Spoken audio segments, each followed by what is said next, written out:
আরে এটা তোর বিয়ের আসর, এখানে এরকম গোমরাগুলো থাকলে হবে? আমি বিয়ে করবো না। এখানে চুপচাপ বসে থাক। তুই যদি এই বিয়ে নিয়ে কোনো সিন ক্রিয়েট করিস তাহলে তুই আমার মরা মুখ দেখবি। এখন আর না করা যায় না, পাগড়িটা পরে ফেল। ভালো, কি বলতে চাচ্ছ? কবুল বল। দেরি করতেছো কেন? Washroom, emergency please. আচ্ছা যাক না, ও জরুরি যেহেতু যাক।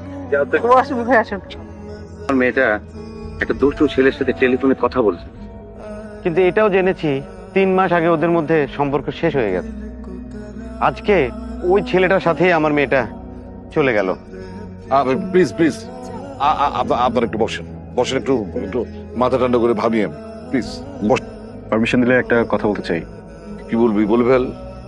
তো আজকে যদি বিয়েটা না হয় তাহলে তো সবাই ছিছি করবে, তাই না? তা তো করবেই বাবা। শোন, তুই তোর কথা ভাব। আমি আমার কথা চিন্তা করে ভেবেই সবকিছু বলছি। একটু বলি প্লিজ বাবা। বলতে দেবো কে? দেখেন, আমার মনে হয় যেহেতু রাইজা চলে গেছে, ও যার সাথে গেছে যেখানে গেছে আপনারা একটু যোগাযোগ করে ওকে মেনে নেন।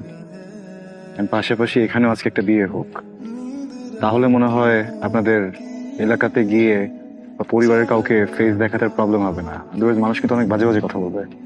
আচ্ছা, আমাদের এলাকাতেও তো সবাই জানে আজকে আমার বিয়ে হবে এখানে, তাই না? এটা কেমন প্রশ্ন করিস? আত্মীয় স্বজন সব চলে আসছে। ভাবো তো একবার, বিয়েটা যদি না হয় তাহলে মানুষ কি বলবে? ছিটি করবে, মান সম্মান বলে কিছু থাকবে আমাদের? এক্স্যাক্টলি।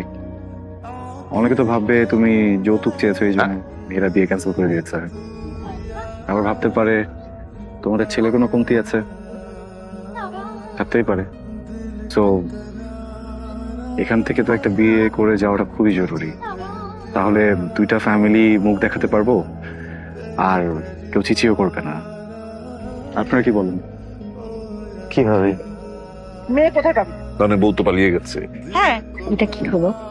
যেটা আগে হওয়া উচিত ছিল, কোনটা? কোনো একজন ভদ্র মহিলা তার বোনের সাথে ওয়াশরুমে বসে বসে কথা বলছিল। কোনো একটা অলৌকিক কারণবশত আমার রুমটা ঠিক সেই ওয়াশরুমের রুমের সাথেই লাগে।